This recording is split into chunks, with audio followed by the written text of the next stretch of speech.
morning, Andrew. Hey, John, how are you? I'm doing well. It's good to see you. Good to see you Uh, too. yeah, the topic for today is how to be successful in B2B marketing in a post-COVID world Mm. using marketing automation tools. But before we get started in that, I'd like to find out a little more about Andrew Howe and how you got into the marketing world and how you became an expert in B2B marketing. Yeah, sure. So I'll give you the Coles Notes story. I kind of backed into it, and in the firm INTERCEPT, we spent a lot of time understanding millennials, first from a consumer aspect, and then that quickly shifted because as millennials kind of became of age and started to become head of household and also in more senior positions Yeah, in the workforce, it was how do I win them as a business decision maker. right, So, we kind of applied Guy Kawasaki's principles of art of innovation. One of them is, let 100 flowers blossom. And the point of that is basically if you find fertile ground, nurture it, invest right. in it. And that was kind of how we stumbled across B2B. And it required, there's lots of shifts in terms of new technologies, new processes, sort of the changing of the guard. And so today, 100% of our resources go into designing really the most effective, the most impactful B2B strategies. So that's kind of the backstory.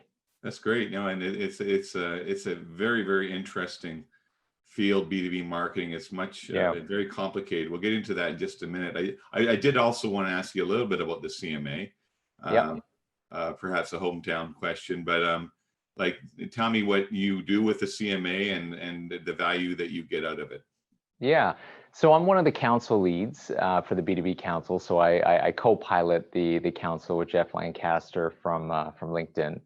And I kind of equate that experience to when I was back in EO, which was Entrepreneurs Organization. They've got this form experience. So once you've been sort of initiated and you pass all this kind of testing, you get grouped in this pod of 8 to 10 people, which you meet with every month, and you talk about different needs and leads.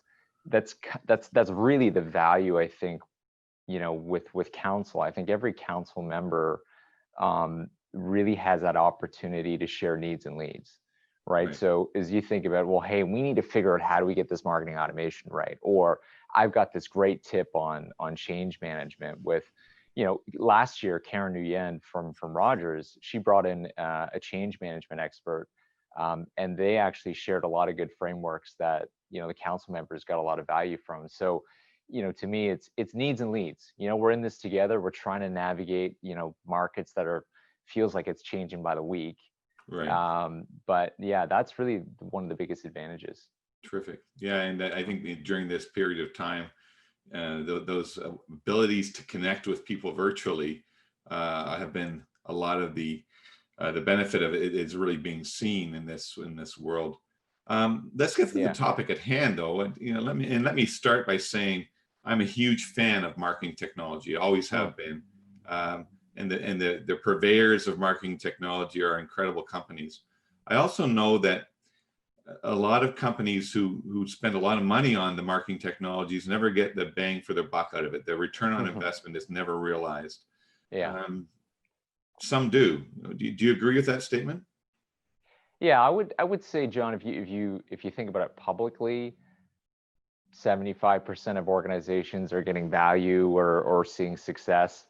Truthfully, I would say that number is more like 75 to 90% are not seeing success. And when we kind of talk about why, I think it comes down to the fact that we buy tools to solve our problems when in fact we realize it's not the tools that solve it. So we get this really powerful tool, and then we realize, well, actually we need a ton of data, high quality data. We need to be good with our people strategies, adoption, and change management. We need to upskill. So it unpacks a lot more dependencies to be successful. And it reminds me of this example a client of mine had shared. They said, Andrew, I feel like we bought this amazing Ferrari, but we're stuck in first gear. We can't get past first gear. And I think that's how a lot of organizations feel stuck. A lot of enterprises feel stuck. with their Martech stack. Yeah, that's interesting. And I know that a lot of the order in which you do things when you implement is also important. And a lot of people start in the wrong area. They start where the easiest areas are, and then they never get to the point where they're actually getting value out of it. Yeah. Well, I think by procuring a tool, it's like we made progress. Yeah. Well, we've got the tool. It's like, great. How do we get value out of it? Which is the most important part. Good. So your blog, actually, I found that it was a great blog, and it covers some real specific issues on areas where we can improve that performance of the marketing technology. Your first piece of advice is around mapping your customer stakeholders. Now, in the B2B context, who are they, and how does that work? Yeah. So when it comes to B2B, I think the difference here is that you've got, instead of one decision maker, you've got 15 decision makers, right? So when we look at specifically in the tech space, we look at B2B buying, there's 15 different stakeholders. And so that's, head of IT, that's head of ops, head of marketing, head of sales. And, I think as not just technology, you look outside of technology, you look at the flow of work. It used to be linear, it used to be siloed, and now it's heavily matrixed. And so it's not this like neat sequence of ideas, it's this active collision of different ideas. So you've got multiple decision makers that are involved. And the challenge with that is that each one of these decision makers have a different mandate. They're comped differently. They've got different interests. They've got different criteria. So naturally for B2B marketers, if we want to be personalized and relevant, we think about account-based marketing. It's actually not really about account-based marketing anymore. It's individual-based marketing. So the message you go with head of ops. Sorry, go ahead, John. I was going to say, so talk to me a little bit about persona development and how that kind of helps with the solution. For sure. So one of the best practices is developing these persona profiles, which are living documents, right? So working with different third-party research houses to get a lot of these insights. But what we do is we'll map it out so that we'll know if you're head of IT or you're head of marketing, your involvement in the buying decision is different in terms of, early stage, mid stage, and final stage conversion. And the type of content you're looking for is different. So if you've got these, let's call them center of excellence documents that your marketing team can pull from, doesn't matter what product team they sit on, but if they're pulling on the same persona docs, then that way we're engaging these decision makers consistently, right? In the same way. And I think that's really important. So that's what these docs do, is they guide a lot of the planning and the execution. Yeah, very good. Okay, let's go on to the dreaded IS marketing relationship. I think anyone who's worked in marketing has developed a complicated relationship with their IS department. Let's put it that way.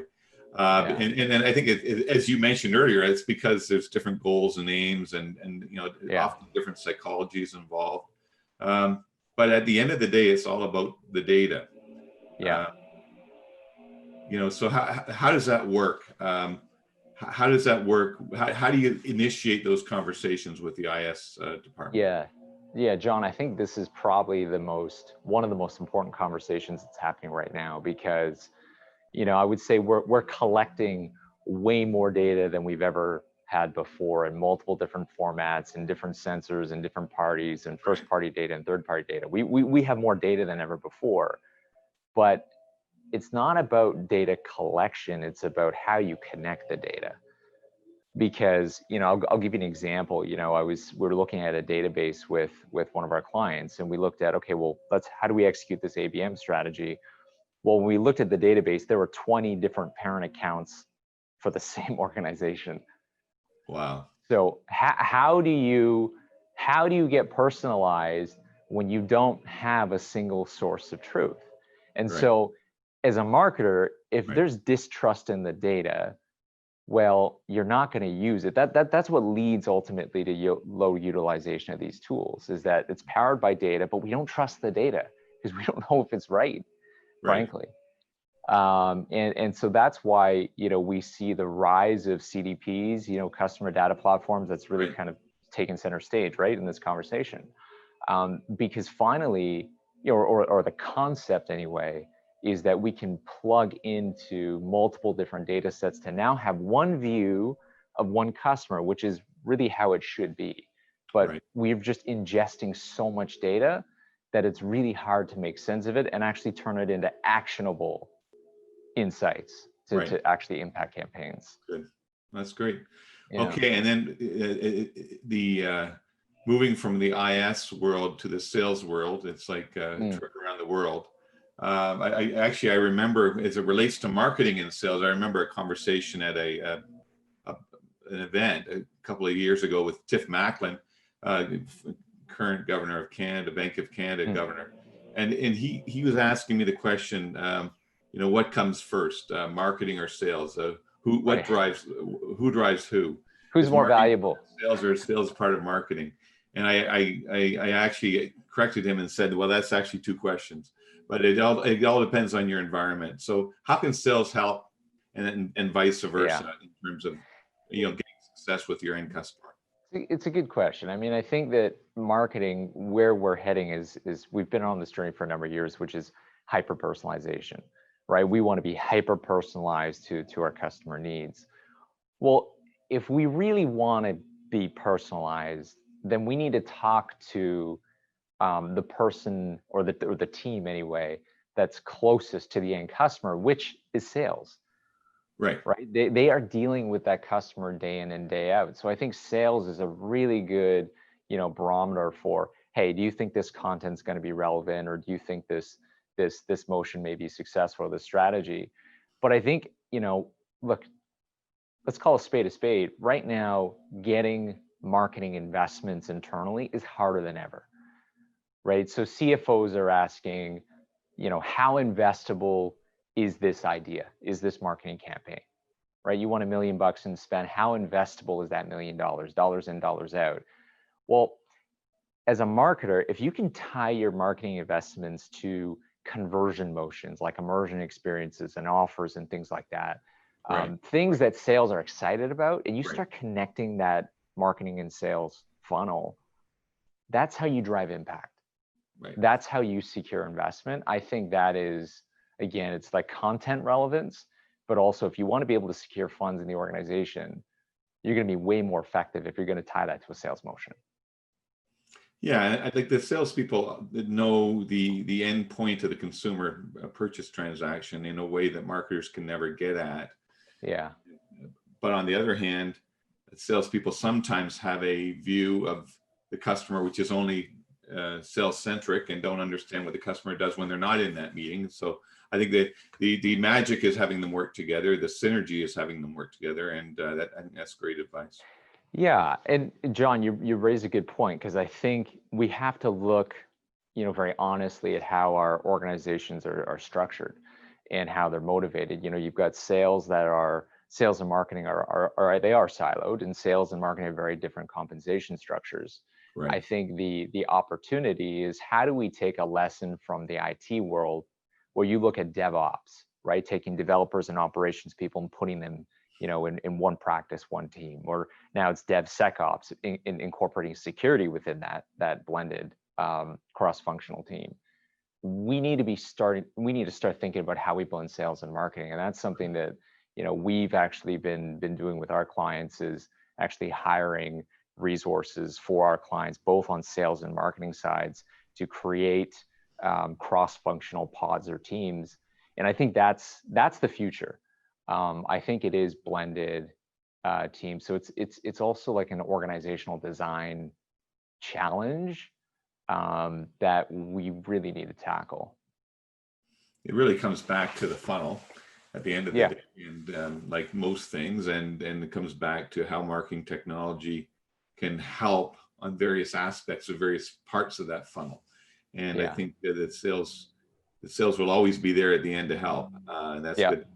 Now, I did want to move to your final point, and that's content. And I did, when I read it first, I thought, don't I have enough content? I don't need another piece of content to read in my day. I could spend the rest of eternity. Another ebook? Content that's just in my in basket and in my favorite websites and that type of thing. So What are you talking about content? Don't we have enough?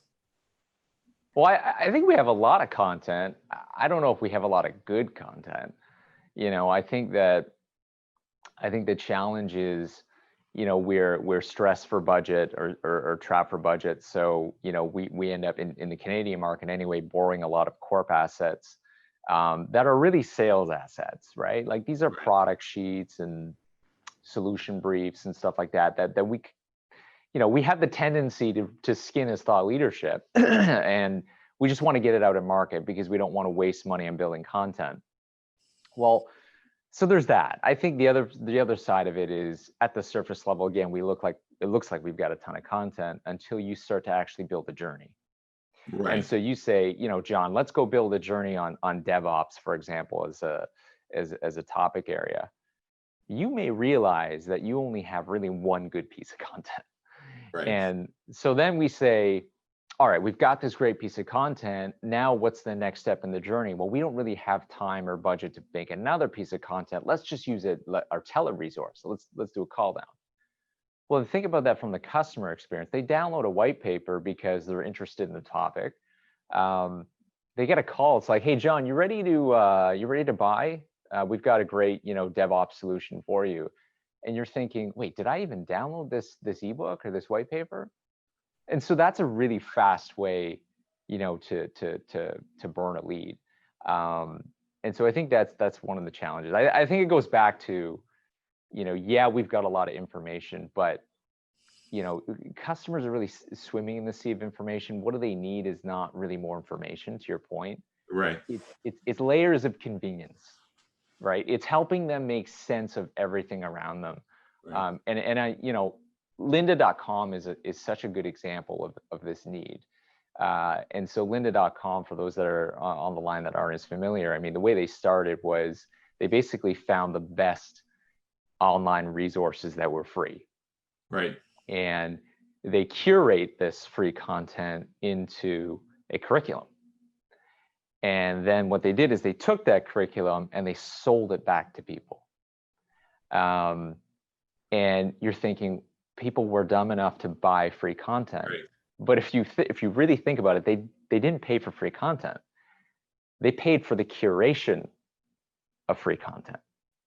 And they paid for the curriculum of free content. So people buy layers of convenience. So you think about the content, yeah, maybe that content already exists, but if you introduce these layers of convenience that make it easier for them to implement an action on, that's value. So I think that's how we need to be looking at content. And how can a marketing automation tool, like how does that allow you to do personalized journeys? I mean, it's really, how do you separate? Let's continue with the swim analogy. How do you create separate swim lanes, right? For if we know John is interested in a particular topic, well, let's put him in a journey, and we know he's head of marketing. Let's put him into a specific journey. And if he's not responding to that content, let's branch off and create, sub journeys within that master journey. So where marketing automation becomes powerful is you use the behavioral triggers. So we know that if we're seeing responses on certain things, that's how we know to either put them that they're in the right, swim lane, or we need to put them on a parallel path maybe, or a different path altogether. So marketing automation allows you to do that programmatically versus having to look manually at all these different data points and having to wait, pause, and shift. This happens automatically in the back end. I think that's the power of marketing automation. Great, that's good. Yeah. I want to look a little bit at the future because I think for some of us, the way that AI and marketing automation are moving forward, one might surmise that the need for human intervention becomes less and less as the learning happens on the tech side. What's your view on that? Is there a role for humans in marketing going forward, particularly for those who are younger and looking at their career in marketing and maybe having a 10 to 20 year time horizon? I think that's probably the biggest question that we face as an industry. And there's this website you can go to. It's willrobotstakemyjob.com. And you can get a prediction. But I look, I think the future is bright for a number of reasons. I think that what we're seeing is that marketing automation as a tool doesn't solve problems. Okay, it's the people using the tool. It's being, we talk so much about artificial intelligence, right? Like I Right. always say, artificial intelligence does not transform your marketing operation. Cultural intelligence does. Right.